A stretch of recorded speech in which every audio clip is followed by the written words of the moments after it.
នេះបងប្អូនមកដឹងពីការវិភាគការប្រកួតរបស់គោជំទង់កម្ពុជាវគ្គជម្រុះពានរង្វាន់ AFC U23 Asian Cup 2026 បណ្ណាការប្រកួតវគ្គជម្រុះពានរង្វាន់យុវជនអាយុក្រោម23ឆ្នាំ AFC U23 Asian Cup Saudi Arabia ឆ្នាំ2026បានចាប់ឆ្នោតជាផ្លូវការរួចរាល់ហើយកាលពីថ្ងៃទី29ខែឧសភាឆ្នាំ2025កន្លងទៅដោយក្នុងនោះឃើញថាម្ចាស់ផ្ទះកម្ពុជាស្ថិតនៅក្នុងពូជីជាមួយនឹងក្រុមជម្រើសជាតិអ៊ីរ៉ាក់អូម៉ង់និងក្រុមជម្រើសជាតិប៉ាគីស្ថាន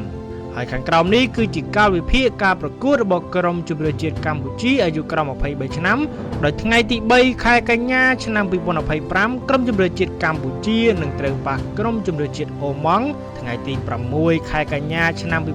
2025ក្រុមជម្រើសជាតិកម្ពុជានឹងត្រូវបន្តប៉ះក្រុមជម្រើសជាតិប៉ាគីស្ថានហើយថ្ងៃទី9ខែកញ្ញាឆ្នាំ2025ក្រុមជម្រើសជាតិកម្ពុជានឹងត្រូវធ្វើការប្រកួតជាមួយនឹងក្រុមជម្រើសជាតិអ៊ីរ៉ាក់គួរឲ្យដឹងផងដែរថាសម្រាប់ការប្រកួតវគ្គជម្រុះពានរង្វាន់យុវជនអាយុក្រោម23ឆ្នាំ AFC U23 Asian Cup Saudi Arabia ឆ្នាំ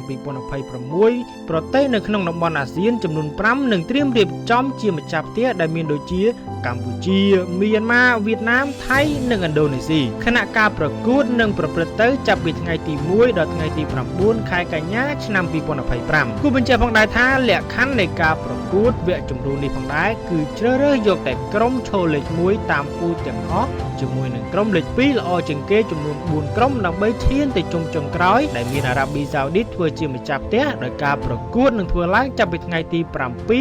រហូតដល់ថ្ងៃទី25ខែមករាឆ្នាំ2026